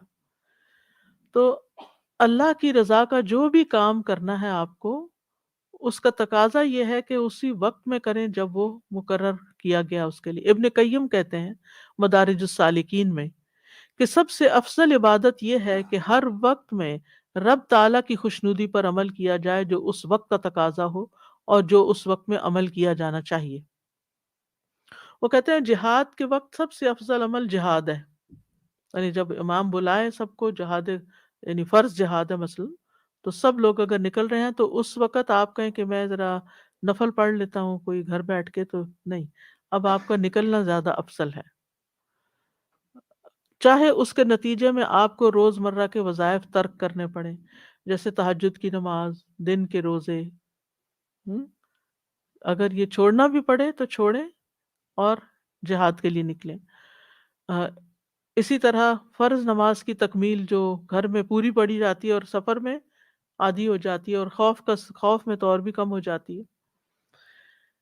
پھر اسی طرح باقی کام بھی، مثلاً اگر آپ کے تعلیم دینے کا وقت ہے اور لوگ علم حاصل کرنے کے لیے آئے ہوئے ہیں، تو اس وقت تعلیم دینا افضل عبادت ہے۔ اس وقت یہ نہیں کہ ان کو بٹھا کے آپ نفل شروع کر دیں، یا یہ نہیں کہ استاد کلاس میں بیٹھا ہے اور آپ اشراق پڑھ رہے ہیں، یہ نہیں ہونا چاہیے۔ اسی طرح مہمان آ جائیں تو مہمان نوازی افضل عمل ہے، چاہے آپ کو اپنا کوئی مستحب کام چھوڑنا پڑے۔ پھر اسی طرح سحری کے وقت افضل عبادت نماز، قرآن، دعا، ذکر اور خاص طور پر استغفار۔ کبھی آپ نے اس کی حکمت پہ غور کیا کہ سحری کے وقت استغفار کیوں؟ کوئی اور ذکر کیوں نہیں؟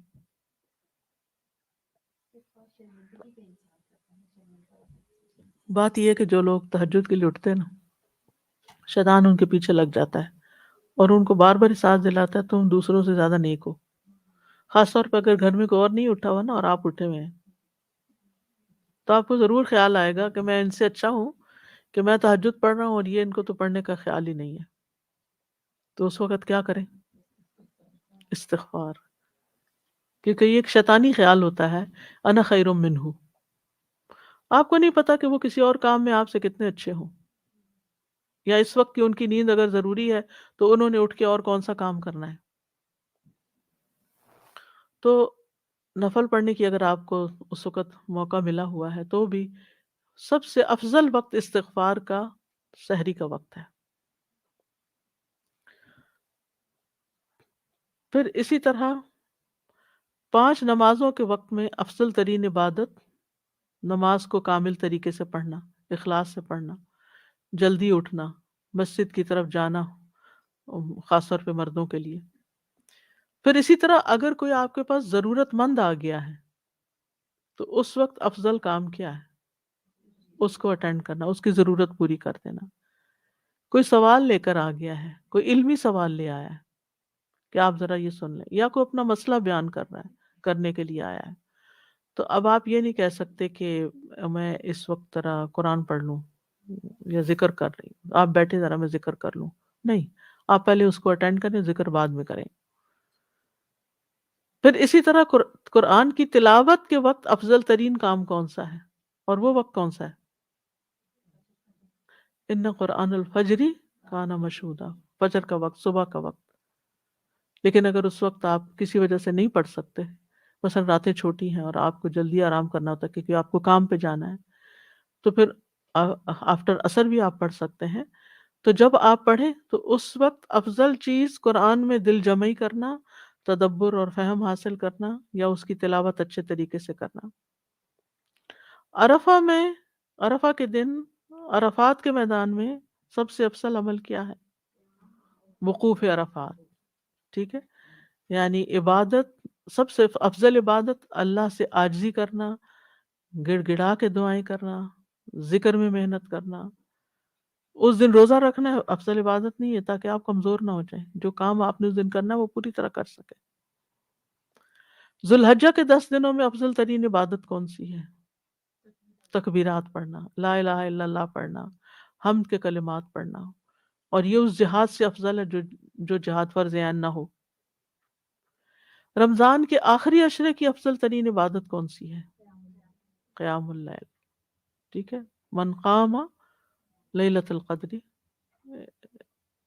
ایمانا و احتسابا۔ اسی طرح اعتکاف، ٹھیک ہے، اعتکاف، اور اگر اعتکاف پورا نہیں بھی کر سکتے تو خلوت اختیار کرنا، لوگوں سے کم ملنا، اور اس وقت قرآن کی قرات، قرآن کے ساتھ شغف لوگوں کو کوئی اور سبجیکٹ پڑھانے سے زیادہ افضل ہے۔ کہ آپ ان کو میتھمیٹکس پڑھا رہے ہیں یا کچھ اور کر رہے ہیں، تو وہ 10 دن سب کچھ روک کے اگر قرآن پڑھانا ہے تو پڑھائیں، لیکن اس کے علاوہ باقی علوم کو پیچھے کر دیں۔ امام مالک جو تھے اپنی حدیث کی مجلس ختم کر دیتے تھے رمضان میں، قرآن کے اوپر فوکس کرتے تھے۔ اسی طرح کوئی بیمار ہو جائے تو افضل عبادت کیا ہے؟ اس کو اٹینڈ کرنا، اس کی تیمارداری کا۔ کوئی فوت ہو جائے تو اس کا جنازہ پڑھنا یا اس کے لیے استغفار پڑھنا۔ تکلیف کے وقت افضل عبادت کیا ہے؟ کیا کرنا چاہیے؟ صبر کرنا چاہیے۔ تو کہنے کا مطلب یہ کہ ہر وقت اور ہر حالت میں وہ کام کرے جس سے اللہ کی رضا حاصل ہو، جو اس وقت، اس کو کہتے ہیں پرائرٹائز کرنا، یعنی پرائرٹائز کرنا آنا چاہیے آپ کو۔ پھر حج کے سفر میں خاص طور پر زبان کی حفاظت، کوئی ایسی بات منہ سے نہ نکلے ناشکری کی یا کسی کی ناراضگی کی جو اللہ تعالیٰ کو ناراض کرے، اور زیادہ تر خاموشی۔ نبی صلی اللہ علیہ وسلم نے فرمایا تم حسن خلق اور طویل خاموشی کو لازم پکڑ لو۔ خاموشی اس لیے بھی ضروری ہے کہ کچھ اور لوگ کوئی تلاوت کر رہا ہوتا ہے، کوئی ذکر کر رہا ہوتا ہے، اور آپ باتیں کر رہے ہیں اور اپنی باتوں سے دوسروں کو ڈسٹرب کر رہے ہیں، یا کوئی آرام کر رہا ہوتا ہے، ایک کمرے میں کئی کئی لوگ ہوتے ہیں، تو اس وقت اگر آپ تلاوت بھی کریں تو اپنے یعنی کہ خاموشی کے بغیر وہ آواز نکالے کریں۔ پھر نظروں کی حفاظت، 3 لوگوں کی آنکھیں ملاقات کے دن آگ کو نہیں دیکھیں گی، ان میں سے ایک وہ آنکھ ہے جس نے اللہ کے حرام کردہ امور سے نظروں کی حفاظت کی، یعنی اپنی نگاہیں جھکا کے طواف اور باقی چیزوں کو کریں، اپنے کام سے کام رکھیں۔ مردوں کو دیکھنا تو ویسے ہی منع ہے، لیکن خواہ مخواہ میں بھی کسی کوئی کیا کر رہا ہے کیا نہیں کر رہا، اور پھر اپنا کام چھوڑ کے اس کے پیچھے لگ جانا، خاص طور پر طواف میں، ان سب چیزوں سے پرہیز کرنا چاہیے، اور خصوص بیکار چیزوں سے اپنے آپ کو بچائیں، لغو سے بچائیں، سیلفیز بنانا اور اسی طرح اس وقت ٹیکسٹنگ کرنا۔ پھر جو آپ کا امیر ہو اس کی اطاعت کریں، جو آپ کا گروپ لیڈر ہو اس کی بات مانیں، لڑائی جھگڑے سے بچیں، اور اگر کوئی اور لڑائی کر رہا ہو تو ایک طرف ہو جائیں، اس میں شریک نہ ہو۔ لوگوں کے ساتھ اچھے اخلاق سے پیش آئیں۔ نبی صلی اللہ علیہ وسلم نے فرمایا تم جہاں کہیں بھی ہو اللہ سے ڈرو، برائی کے بعد بھلائی کر لو، وہ اسے مٹا دے گی، اور لوگوں سے اچھے اخلاق سے پیش آؤ۔ لوگوں کو خیر دینا اور اپنے شر سے بچانا۔ نبی صلی اللہ علیہ وسلم نے فرمایا تم میں سب سے بہتر وہ ہے جس سے خیر کی امید ہو اور اس کے شر سے امن ہو، اور سب سے بدتر وہ ہے جس سے اس کی خیر کی توقع نہ ہو اور اس کے شر سے امن نہ ہو۔ پھر امر بالمعروف و نہی عن المنکر کرنا، پھر اللہ کی راہ میں کثرت سے خرچ کرنا۔ ابن عمر سے روایت ہے کہ رسول اللہ صلی اللہ علیہ وسلم نے فرمایا بے شک اللہ اپنے بندوں کو نفع پہنچانے کے لیے کچھ لوگوں کو بطور خاص نعمتیں عطا کرتا ہے، یعنی کچھ لوگوں کو نعمتیں عطا کر دیتا ہے، مال دے دیتا ہے، یا کچھ سکلز دے دیتا ہے، یا علم دے دیتا ہے، تاکہ وہ ان نعمتوں کے ساتھ اوروں کو فائدہ پہنچائیں۔ اگر وہ خرچ کرتے رہیں تو وہ انعامات برقرار رہتے ہیں، یعنی اگر وہ لوگوں کو دیتے رہیں، فائدہ پہنچاتے رہیں، تو اللہ تعالیٰ ان کو اور دیتا رہے گا، اور اگر وہ رک جائیں تو ان سے سلب کر کے دوسروں کو عطا کر دیتا ہے، یعنی وہ نعمتیں پھر ان کے پاس نہیں رہتی۔ مثلا اگر آپ اپنی کسی سکل، کسی مہارت کو کسی کے ساتھ شیئر نہیں کرتے تو کیا ہوتا ہے، آپ خود بھی بھولنے لگتے ہیں، لیکن جب آپ فائدہ پہنچاتے تو آپ کو چیزیں یاد رہتی ہیں، آپ اس میں ایکٹیو رہتے ہیں، آپ کا مائنڈ بھی ایکٹیو رہتا ہے، آپ خود بھی انجوائے کرتے ہیں۔ اسی طرح علم ہے آپ کے پاس، آپ جب تک سکھاتے رہیں، آپ حیران ہوں گے۔ میرا پی ایچ ڈی کا تھیسس جس سبجیکٹ میں تھا اور جو اس کا آتھر تھا ابو طاہر السلفی، وہ 106 سال کی عمر میں فوت ہوا، اور آخری دن بھی وہ عصر کے وقت حدیث پڑھا رہا تھا کہ جو ہی اس نے ختم کیا تو اس کی جان چلی گئی، بس 106 سال کی عمر میں۔ ان کو اور ان کے علاوہ بہت سے جو ایسے ہی واقعات میں نے پڑھے، اس سے مجھے اتنی موٹیویشن ملی کہ علم سکھانے میں کوئی ریٹائرمنٹ نہیں، اور یہ کام ایسا ہے کہ اگر انسان اس کو کرتا رہتا ہے تو اس دماغ بھی اس کا حاضر رہتا ہے، اور وہ جب دوسروں کو فائدہ پہنچاتا ہے تو اللہ تعالیٰ اس کا فائدہ اس کو خود پہنچاتے ہیں، کیونکہ آپ کو خود باتوں کی یاد دہانی ہو جاتی ہے، آپ کو عمل کی راہیں ملتی ہیں. جتنا چاہے آپ جانتے ہو، علم کو فریش نہ کریں تو عمل آہستہ آہستہ ختم ہونے لگتا ہے، آپ ویک پڑنے لگتے ہیں. پھر نئے سرے سے جانتے ہیں، پھر آپ کو یاد آ جاتا ہے، پھر آپ نئے سرے سے وہ کام شروع. مثلا آپ نے ایک بات جانی، آپ نے وہ کام شروع کر دیا. مثلا پرندوں کو پانی ڈالنے کا یا دانہ ڈالنے کا کام آپ نے شروع کیا، اور کچھ عرصے کے بعد آپ کو بھول گیا، سردیاں آئیں کچھ اور، آپ ٹریول کر گئے، وہ سلسلہ ٹوٹ گیا. اب پھر آپ کو کسی دن پھر کہیں ریمائنڈر ملا، پھر آپ شروع ہو گئے. تو اس طرح ہوتا ہے ہر کام میں، کبھی جب بریک آتی ہے تو وہ چیزیں عادتیں چھٹ جاتی ہیں. تو علم کا یہ فائدہ ہوتا ہے کسی کو سکھانے کا کہ انسان کے اپنے عمل میں بھی بہتری آتی رہتی ہے، فائدہ ہی فائدہ ہے، اور ثواب الگ ہے.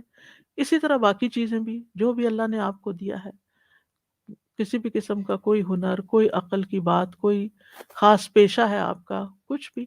مثلا اگر آپ ڈاکٹر ہیں، اتنا عرصہ آپ نے جاب کی، پھر آپ ریٹائر ہو گئے، تو آپ والنٹریلی کہیں کام کر سکتے ہیں، لوگوں کو فائدہ پہنچا سکتے ہیں. آج کل تو ویسے اتنے مواقع، یوٹیوب پہ لوگ بیٹھ کے کیا کیا مشورے دے رہے ہوتے ہیں اور لوگوں کو فائدے پہنچا رہے ہوتے ہیں. تو مطلب ایک ذہن ہونا چاہیے کہ ہم نے اپنی ذات سے فائدہ پہنچانا ہے.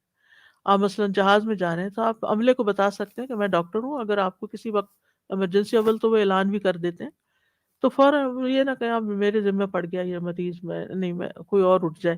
نہیں، آپ اٹھیں، فائدہ پہنچائیں. اللہ نے آپ کو ہی نعمت دی. آ، اللہ تعالیٰ اگر آپ نہیں استعمال کریں گے تو اللہ تعالیٰ کسی اور سے کروا لے گا کام. دنیا کے کام رکتے تو نہیں نا. اسی طرح سفر میں مسافروں کے کام آنا. نبی صلی اللہ علیہ وسلم نے فرمایا، جس نے کسی مسلمان سے دنیا کا کوئی دکھ دور کیا، اللہ تعالیٰ اس سے قیامت کے دن کے دکھوں میں سے کوئی دکھ دور کر دے گا. جس نے کسی مشکل میں پڑے شخص کے لیے آسانی کی، اللہ اس کے لیے دنیا اور آخرت میں آسانی کرے گا. جس نے کسی مسلمان کی پردہ پوشی کی، اللہ دنیا اور آخرت میں اس کی پردہ پوشی کرے گا. اور اللہ اس وقت تک بندے کی مدد میں رہتا ہے جب تک بندہ اپنے بھائی کی مدد میں رہتا ہے. سلف صالحین جو تھے وہ جب حج وغیرہ کرتے تھے اور جب نکلتے تھے سفر میں یا ویسے لوگوں کے ساتھ ملتے جلتے تھے، تو وہ صاحب بالجنب کا حق بہت ادا کرتے تھے کہ میرا ساتھی کون ہے، میرے ساتھ کون بیٹھا ہوا. یہ نہیں کہ ضرور کوئی رشتہ دار ہو، دوست ہو، یا کچھ جان پہچان کا ہو، کوئی بھی ہو، اس کو میں کیسے فائدہ پہنچاؤں. اس کے ساتھ اچھے طریقے سے پیش آتے، حال چال پوچھتے، غم خواری کرتے، اگر کچھ کھاتے تو اس کو آفر کرتے. اور ان میں سے ہر ایک یہ چاہتا تھا کہ وہ اپنے بھائی کی خدمت کرے. ہر ایک کی یہ خواہش ہوتی تھی کہ وہ اس کا کام کر دے، اور اس کا حسب نسب، اس کا سٹیٹس، اس کا مال، اس کی انا اس معاملے میں آڑے نہیں آتی تھی کہ میں تو ایک بلینئر ہوں اور یہ میں غریب شخص کا سامان اٹھا لوں یا کچھ. آپ کو معلوم ہے کہ ایک کمپنی ہے سعودی عرب میں، سیافا کے نام سے، کھجوروں کی. یہ ملٹی بلین کا بزنس ہے، یا بلینز کا بھی آپ کہہ سکتے ہیں احتیاط کے ساتھ. انہوں نے حرم کے پاس حاجیوں کو کھلانے کے لیے 30 ملین کا کچن بنوایا ہے، جس میں کھانا روزانہ کھانا پکتا ہے اور وہ فری بٹتا ہے رمضان میں خاص طور پر. اور آپ حیران ہوں گے کہ جو اس کا مالک ہے وہ خود بھی وہاں جا کے کام کرتا ہے کبھی، اور اس کے علاوہ کبھی وہ کسی ضعیف کی ویل چیئر لے کے تو خود چلا کے طواف کروا کے لے آتا ہے. اور بھی بہت سی اچھی اچھی باتیں ان کے بارے میں کسی نے مجھے بتائیں کہ اس شخص کو اللہ نے اتنا دیا ہے لیکن رتی برابر غرور نہیں. کسی کی خدمت کرنی ہو، کسی کی مدد کرنی ہو، کسی کے کام آنا ہو. ہم دیکھیں کہ اللہ کے مہمانوں میں سے کسی ایک کو بھی اگر کچھ کھلا دینا تو انسان کا دل خوش ہو جاتا ہے کہ میں نے اللہ کے گھر میں کسی کو کچھ دیا ہے. تو آپ خود سوچیں کہ جو روزانہ کئی ہزار، مجھے اب یاد نہیں کہ کتنے کھانے روز وہاں سے بنتے ہیں، پیک ہوتے ہیں اور بٹتے ہیں. اسی طرح پانی پلانے کا انتظام. آپ نے دیکھا اگر راستے میں لوگ کھڑے ہوتے ہیں، پانی کی بوتلیں کندھوں پہ اٹھا کے اور لوگوں کو بانٹ رہے ہوتے ہیں. تو یہ سلف صالحین کی. اور اب بھی میں دیکھتی ہوں کہ بہت سے لوگوں میں اس طرح کی خیر پائی جاتی ہے کہ ہمارے ہاں تو یہ ہے نا کہ میں استاد ہوں تو اس لیے مجھ پہ لازم نہیں کہ میں اپنے شاگرد کو پانی پکڑاؤں. شاگردی کا کام ہے کہ وہ جو پانی پکڑائے. نہیں، کسی طرح کا بھی کوئی آپ ماں ہیں، آپ استاد ہیں، آپ کوئی بہت بڑی بزنس مین ہے، کچھ بھی ہیں، تو کوئی آپ کو اسٹیٹس ملا ہوا ہے، لیکن آپ اللہ کے گھر میں ایک عاجز فقیر ہیں، ہم؟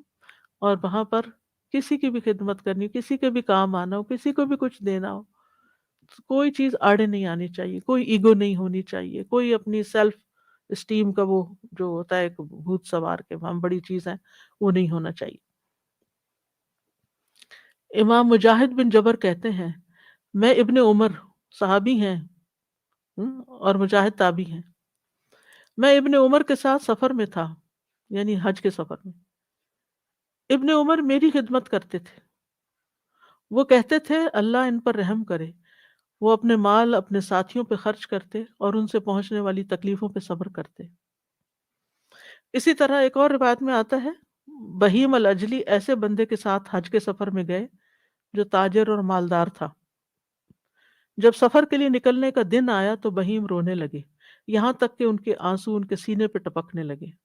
انہوں نے کہا کہ حج کے اس سفر سے مجھے حشر کا سفر یاد آ گیا ہے۔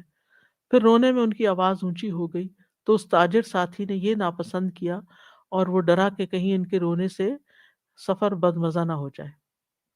جب وہ حج سے آئے تو وہ آدمی بھی آ گیا جو ان دونوں کے ایک ساتھ سفر کرنے کا ذریعہ بنا تھا۔ وہ اس لیے آیا کہ دونوں کو سلام کہے۔ اس نے سب سے پہلے تاجر کو سلام کیا اور پوچھا بہیم کے ساتھ تمہارا کیا حال ہے؟ انہوں نے دونوں کو پیئر کیا تھا کہ تم دونوں اکٹھے چلے جاؤ۔ اس نے کہا اللہ کی قسم میں نہیں سمجھتا کہ مخلوق میں اس جیسا کوئی بندہ ہے، یہ خرچ کرنے میں مجھ سے بھی برتری لے جاتا، حالانکہ یہ تنگ دست تھا، میں مالدار تھا۔ یعنی اس سے فرق نہیں پڑتا کہ آپ کے پاس کتنا ہے، دیکھنے کی بات یہ کہ آپ اپنی حیثیت کے مطابق کیا کریں۔ اب کہتے ہیں نا کہ جیسے حضرت عمر نے پوچھا تھا تم نے اس کے ساتھ سفر کیا جو تم اس کی اتنی تعریف کر رہے ہو؟ سفر میں پتہ چلتا ہے کہ کس کا بیہیویئر کیسا ہے۔ وہ کہتے ہیں اور یہ کام کاج میں بھی مجھ سے بڑھ کر کام کرتا تھا، حالانکہ یہ بوڑھا تھا، مجھ سے زیادہ ایجڈ تھا اور میں جوان تھا۔ یہ میرے لیے کھانا پکا دیتا اور اس نے روزہ رکھا ہوتا تھا اور میں روزے سے نہیں ہوتا تھا۔ یہ ہے نیکی، کیونکہ ہم ان چیزوں کو بہانہ بنا لیتے ہیں، میری عمر زیادہ ہے، میں روزے سے ہوں، میں بیمار ہوں، میرے پاس تھوڑا ہے اس کے پاس زیادہ ہے، یعنی ہمیشہ یہ کہ دوسرے کریں، میں تو مصروف ہی بہت ہوں، یعنی کسی نہ کسی چیز کو بہانہ بنا کے رکھنا، کام چوری کا۔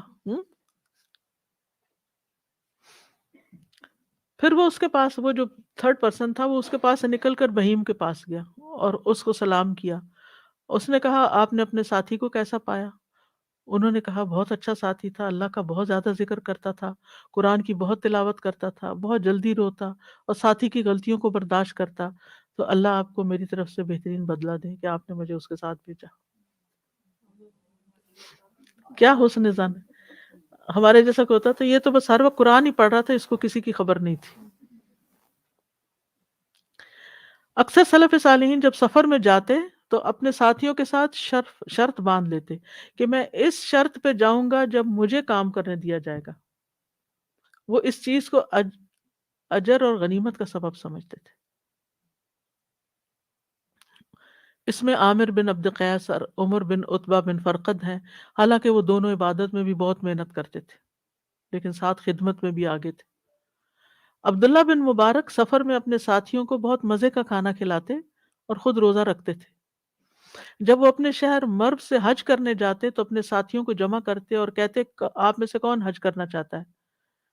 تو وہ ان کے خرچے لے لیتے، اچھا لاؤ پیسے میں تمہیں حج کرواتا ہوں، پھر صندوق میں ڈال کے ان کو تالا لگا دیتے اور اٹھا کے رکھ دیتے، پھر اپنے پاس سے ان پر بہت کچھ خرچ کرتے، کھانے کھلاتے، جو وہ پیچھے والوں کے لیے تحفے تحائف خریدنا چاہتا وہ خرید کے دیتے، پھر ان کو اپنے ملک یا شہر کی طرف واپس لے آتے، جب پہنچ جاتے تو کھانے پہ بلاتے، پھر ان کو جمع کرتے، پھر وہ صندوق منگواتے جس میں ان کا سرمایہ ہوتا، پھر ہر ایک کے پیسے اس کو واپس دے دیتے، یہ لو۔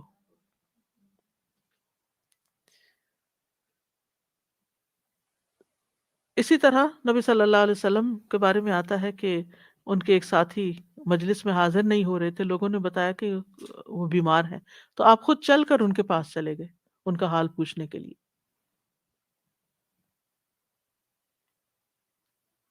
پھر اسی طرح راستے میں آنے والی تکلیفوں سے اجر کمانا چاہیے، شعور کے ساتھ ہر منصب کو ادا کریں، اس کی روح کو سمجھیں، رب کی قربت محسوس کریں، اور دوران حج جو بھی تھکن یا اذیت پہنچے اس پہ ثواب کی نیت کریں، اور بار بار لوگوں سے ذکر نہ کریں آج تو پاؤں ہی ٹوٹ گئے ہر تھوڑی کے دیر کے بعد، ایسی باتیں نہ کریں، کیونکہ اس سے دوسروں کو خوشی نہیں ہوتی۔ مثلا آپ کو تکلیف ہو رہی ہے تو جو سنے گا وہ خوش تھوڑی ہوگا، وہ بھی تکلیف محسوس کرے گا۔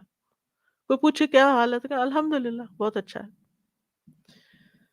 پھر اسی طرح نبی صلی اللہ علیہ وسلم نے فرمایا کسی مسلمان کو دنیا میں جو کانٹا بھی چبھے وہ اس پر ثواب کی نیت سے صبر کرے تو اس کی وجہ سے قیامت کے دن اس کے گناہ معاف ہو جائیں گے۔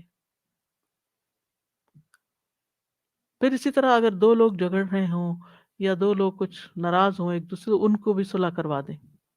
نبی صلی اللہ علیہ وسلم نے فرمایا کیا میں تمہیں ایسا صدقہ نہ بتاؤں کہ اللہ اس مصرف کو بہت پسند کرتا ہے، لوگوں کے درمیان صلح کراؤ، یہ ایسا صدقہ ہے جو اللہ کو پسند ہے۔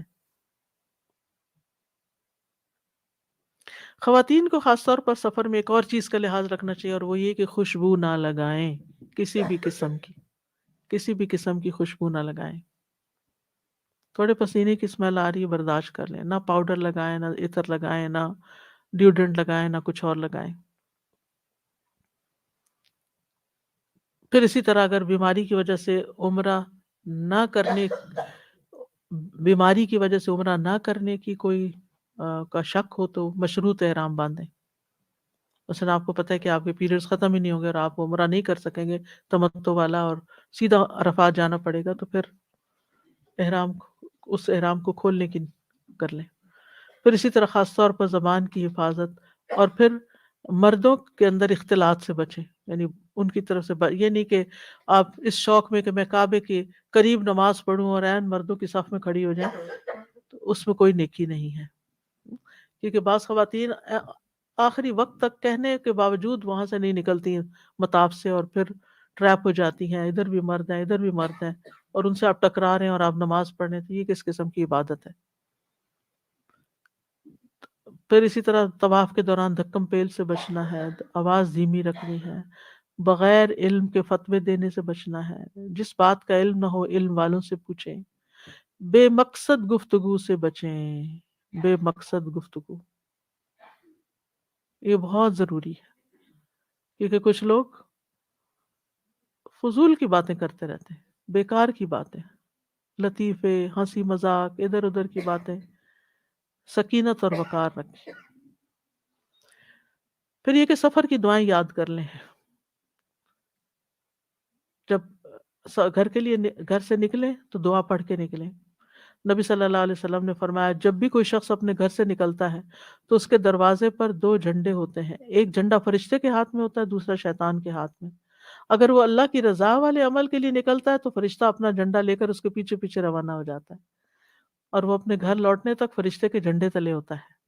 اور اگر وہ اللہ کی ناراضگی والے عمل کے لیے نکلتا ہے تو شیطان اپنا جھنڈا لے کر اس کے پیچھے روانہ ہوتا ہے، اور وہ مسلسل گھر واپس آنے تک شیطان کے جھنڈے تلے رہتا ہے۔ گھر سے نکلنے سے پہلے 2 رکعت ادا کریں۔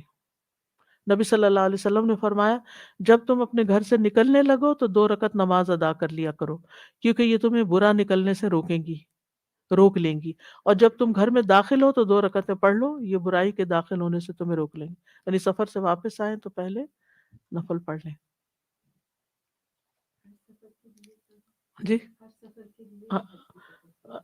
ہر سفر کے لیے جی۔ پھر مسافر گھر والوں کو دعا دے، استودعکم اللہ الذی لا تضیع ودائعہ، میں تمہیں اللہ کے سپرد کرتا ہوں جس کے پاس رکھی ہوئی امانتیں ضائع نہیں ہوتی۔ پھر گھر والے مسافر کو دعا دیں، استودع اللہ دینک و امانتک و خواتیم عملک، میں تمہارا دین اور امانت اور تمہارا آخری عمل اللہ کے سپرد کرتا ہوں۔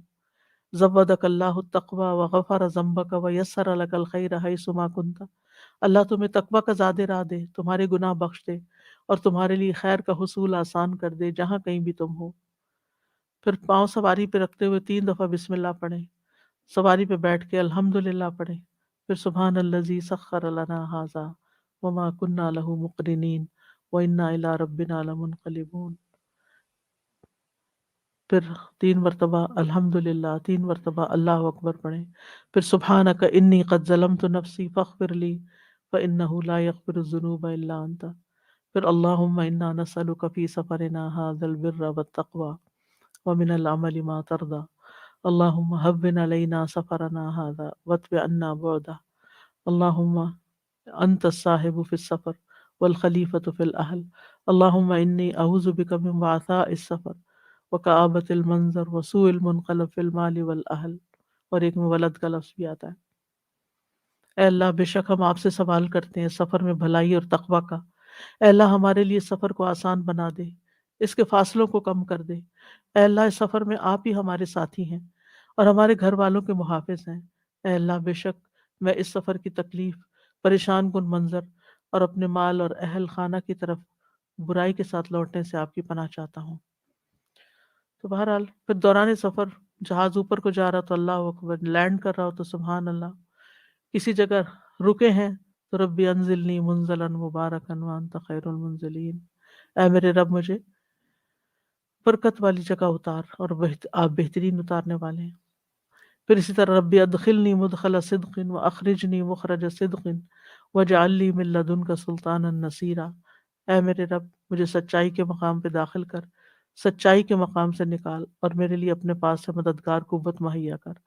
پھر کسی بھی جگہ، کسی بھی شہر میں آپ جائیں، کسی ہوٹل میں جائیں، کسی مینا میں جائیں، عرفات میں جائیں، جہاں بیٹھنے لگے وہاں بیٹھنے سے پہلے اعوذ بکلمات اللہ التامات من شر ما خلق 3 دفعہ پڑھ لیں، کیونکہ جو ایسی چیز پڑھ لیتا ہے اس کو وہاں کی کوئی چیز نقصان نہیں دیتی۔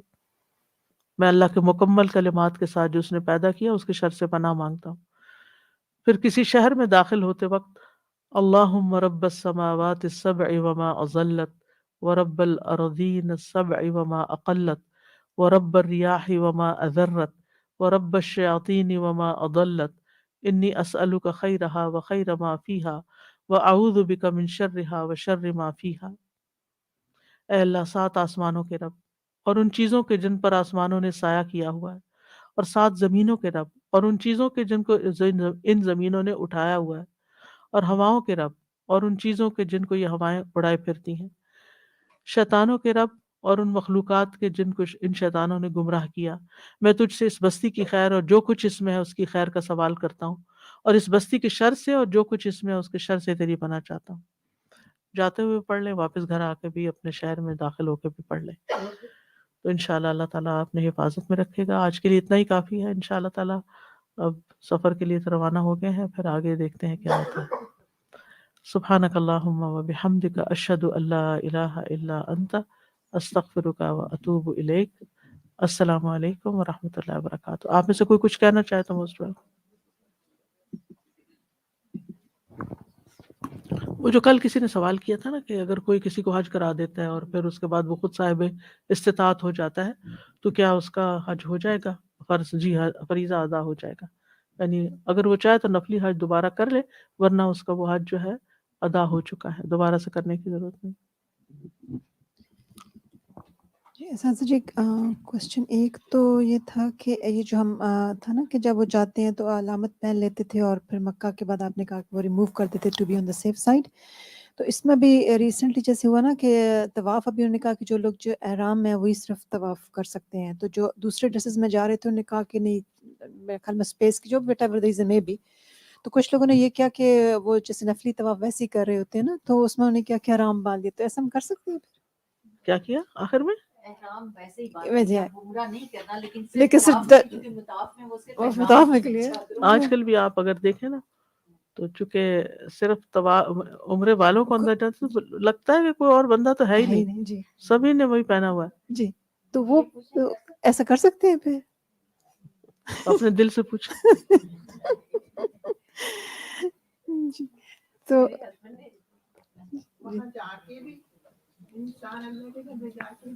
اصل میں مشکل یہ ہے وہاں جا کے بھی اگر آپ کو صرف ایک دفعہ جانے کا موقع ملے وہ دوبارہ انٹر ہی نہ ہونے دیں، یہ بھی تھوڑا سا حالانکہ جگہ ہو اندر، جی تو اگر جگہ ہو پھر تو ٹھیک ہے، اور اگر جگہ نہ ہو تو دوسرے لوگوں کو موقع دیں، پھر ٹھیک ہے نا۔